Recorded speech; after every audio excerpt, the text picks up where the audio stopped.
All right, let's take some time to. I just want to look at this Huang Po quote. What is being perceived is not what is perceiving. I don't know if that's word for word, but it's the concept. It's such an important idea. Huang Po is a Chinese Buddhist teacher from a long time ago.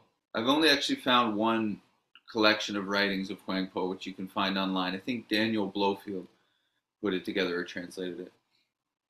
What is being perceived is not what's perceiving, or is not what is, yeah, it's not what is perceiving, let's say. I think it's a really important quote and a concept because the thing is we're still living, for the most part, from a highly dominant mental aspect. So even when you hear teachings like this, the mind, the head takes it, claims it, and translates it. So we're still trying to grab onto teachings from the system, which is morphing the teachings and making things uncomfortable. And I like the Huang Po thing because the Huang Po thing of the perceiver is not what is perceiving is sort of it's an idea around negation. So if you can perceive it, then it is not what is perceiving. So obviously the senses are perceiving the world. Yeah. So whatever the world is not what is perceiving. That's not you. It's not me. And then if you step it back, you can perceive the senses. So you perceive the eyes, the ears, the body, taste, touch, feel, all these things. So then there's a concept in the head that says, I am perceiving. Okay. Now you can also perceive the concept. You can perceive the head saying, I'm perceiving. So that's not you either. And then there's a part of you, part of the head, let's say, that's saying, I am perceiving myself, saying, I'm not the perceiver. You see, it's like there's the thought of, I'm perceiving the senses. And then there's something that sees that thought, which is another thought. Now, the thing is we often get caught in this one. So there's a thought, I am the viewer of the senses, or I am the witness. There's something that sees that thought, and then we go, I am that. Now that seeing of the first thought, let's say, it's an illusion. It's another thought that you get caught in as an identity. So it is another step back, and it does create some distance from the first thought, but it doesn't give you, it can be a very uncomfortable place to live in. Because you're not getting the drop into what you are. Yeah. And we always hear that, like, I am the witness. I am the witness. But if you listen to that, there's still an I am. There's still, you're still caught in being something rather than just beingness or just witnessing. You're still caught in this. So when you're looking at the Huang Po thing, it's like, the perceiver is not what is perceiving, or what is perceived is not what is perceiving. Yeah. You have to keep going back until you can't negate it anymore, I guess. It's like, that's how I would put it in words. Everything that can be perceived means it's not perceiving. So it has to keep stepping back. The lens keeps widening as you go. The reason that I find it so important is because if you're living from what is perceived, so I can perceive the thoughts happening, yeah, but if I'm not looking at it in a balanced way, which I would say is this way that Huang Po is saying, yeah, then I'm living as the thoughts.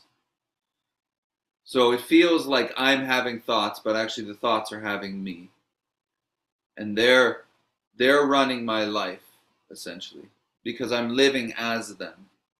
If I'm not seeing that the thoughts are being perceived, the thoughts themselves are what is perceiving, and I'm living as that thought process. Now, the thinking mind is very powerful. It's a beautiful thing. But it still lives in a dualistic kind of formulated way, and it turns life, which is very fluid, into these structures, in these forms. It names everything, it labels everything to kind of try to recognize patterns, yeah.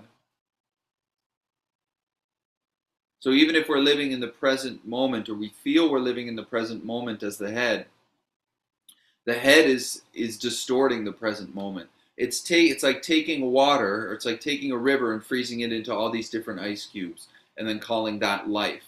Now the ice cubes, because they're solid, they seem to be separate. We don't see the waterness within the ice cubes. So life gets full of tension and separation. You see? It's because we're not setting back. We're living as the head, rather than going, oh, I see the head. So what is being perceived is not the perceiver.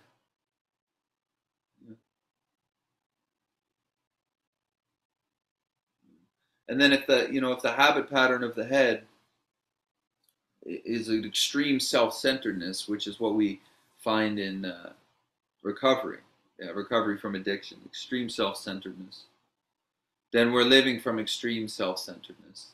So no longer is the river turned into ice cubes, but it's turned into bricks. And I'm a brick, and you're a brick, and those two things are constantly fighting. Yeah. Because we become so reliant on the mental system. We become heavily over-reliant. I feel we've become so reliant on the mental, on what is perceived. We've become addicted to the head, which is the primary addiction, that I am the mental movement, which is saying that I am a separate thing, which is solid, which is just not true. We become so addicted to that it distorts it, because the head, the other thing about what is perceived, in this case the mental faculty, yeah, is it's always craving more. So the head can say, I'm living in the present. You can, like meditating, I'm living in the present, I'm living in the present, yeah. But you're not, because you're actually craving something in the future, which is why you're meditating. It's to try to move yourself away into something else. Now the thing is, the future attainment, let's say happiness or peace, we never reach it in that movement, because if we're constantly trying to reach it in the future, we're missing the present because we're reaching for the future. And then the future attainment of happiness or peace always moving. It's like I'm running after peace and happiness, but peace and happiness is also like running, So we never catch it. So where's the present? We miss the present because we're looking for something to grasp in the future. You're not doing it. You see, this is why the quote from Huang is so important. That movement of the mental can be perceived. So it's not you, it's not the perceiver. What can be perceived is not perceiving. That's a better way to put it than perceiver. There is no perceiver, there's just perceiving. So we have to be able to see that movement. See the desirous mind. I can perceive that, so it's not perceiving. So in a way, I can put it down. I can put it down. I think in addiction recovery, we get a lot of the same thing. It's like we never experience recovery because we're always trying to get more recovered. Yeah, you're not doing that. The head is always trying to get more recovered. But if I'm not seeing that I perceive the head, so I'm not the head, then I'm always just trying to get more recovered. I need to get more sober. I need to, I'm doing step 4s like a maniac, or I'm doing 10s like on a cycle. And then we never actually experience recovery. So then recovery becomes like, I don't even know, it's like you're constantly policing yourself. It's very uncomfortable. Recovery becomes not so recovered. Yeah, because the addiction has now moved from the substance into being a recovery person, or whatever the head is going to go in that direction. Same with meditation. Yeah. Meditation, if we're in a constant chase for some sort of happiness, it's the head that's doing that. And if I'm not seeing that I'm not If I'm not seeing that I can perceive the head, then I'm constantly chasing. So never are we actually meditating. We're always just, we're living as the head, which is trying to be the meditator all the time. You see, there's no present there. There's always a getting to and a getting away from. It's the movement of the head, of the mental faculty. Because it's distinguishing the present moment, and then it's using memory, and it's using all these different tactics to say, okay, I need to get here in the future to be comfortable. Comfort is now as what you are, not as what you're living as. So that even when we hear these teachings, the head takes them and it'll try to understand the teachings, which it can't because it's dualistic, and we're talking about something that's before that. Actually, we're talking about the dualistic mind and the viewing, so the head can get that part. But to talk about God, let's say, the head's not going to be able to get it. So, one tactic I find that happens in the mental is that the head goes, I don't understand, and then it says, I hate that, and get away from me, or it gets offended or something. Now, see, you can perceive all of that. What is being perceived is not what's perceiving. Freedom is right now as what you are. There's no criteria that has to be met.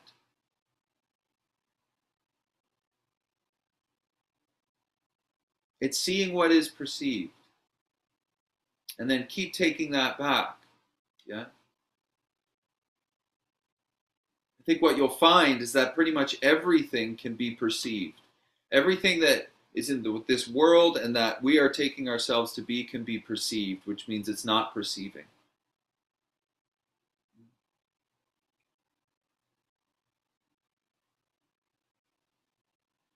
I think awakening and maybe like that real relief and sobriety is just a dumbing down of our faith within the mental system. Because the mental system is running us around. And if we're living from it, we're giving it a lot of fuel to keep running us around. And it'll run us around so much and pull us so tight that we want to get out of it, but we can't get out of it as it. So then the thought comes to, I'm going to kill myself, which isn't your thought. That thought can also be perceived, which is why I feel like I'm so adamant to share this message, especially when it comes to depressive thoughts and suicidal thoughts, is that you're not those thoughts, you're perceiving the thoughts. We don't hate ourselves as beingness. Beingness doesn't have that opinion. Beingness doesn't have those thoughts. It doesn't use breath. It doesn't do anything. It's just hanging out, peaceful. The thing is we get tugged into the mental movement, the habit pattern, because we become addicted to it. So we need messages like this, yeah, to say you're not the habit pattern. You can alter and manipulate the habit pattern somewhat, but you're not going to change the aspect that it's dualistic. Yeah, like the baseline of what the habit patterns are, in my experience, are not going to get changed. The way I live freer is to see that I'm not the habit pattern, because we can perceive it. So it's not what's perceiving. It's a direct putting down. And the message, these teachings are not too advanced for you. They're too advanced for the head. And you can perceive the head, not understand the teachings. And if you can perceive that, you know you're not that. Because there's something perceiving what is perceived.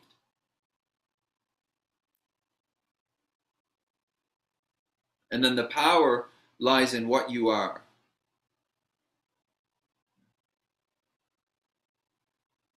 To put names and ideas and concepts on freedom or beingness or whatever, I mean, I say beingness, but it doesn't do it.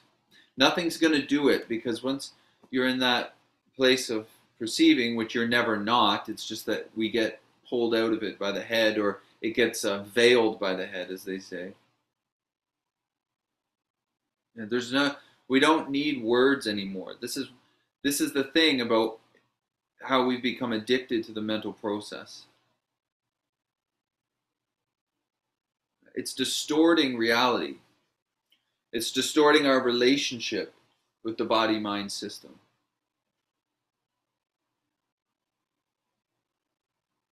And it doesn't get dangerous for everyone, but there is a discomfort in living as just that mental system.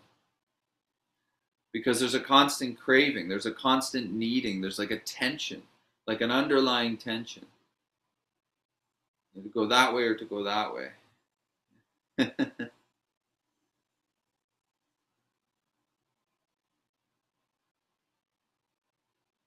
So the whole thing with the Huang Po statement is what is being perceived is not perceiving.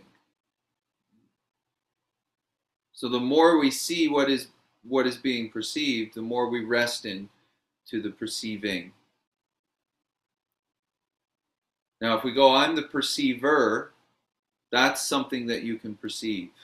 Because that's a mental movement, you see? The more we rest in what we are, the more, in my experience, that mental grappling calms way down. Because the head is super powerful, but if I'm putting all of my faith in the head, it's actually not, it's losing a lot of its power. It's losing a lot of its discernment. It's losing a lot of its fluidity, the mental. Because it's grappling onto ideas really stiff and it's trying to fixate concepts. And nothing in the world is fixated. It's fluid. It's moving. It's the head that's trying to fixate things.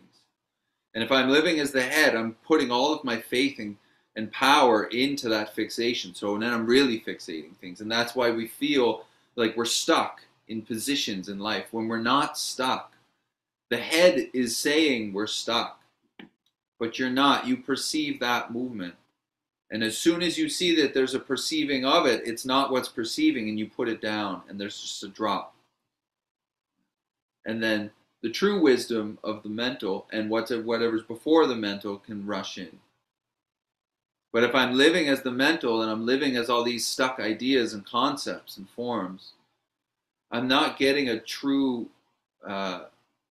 experience, and even what's beyond experience of life.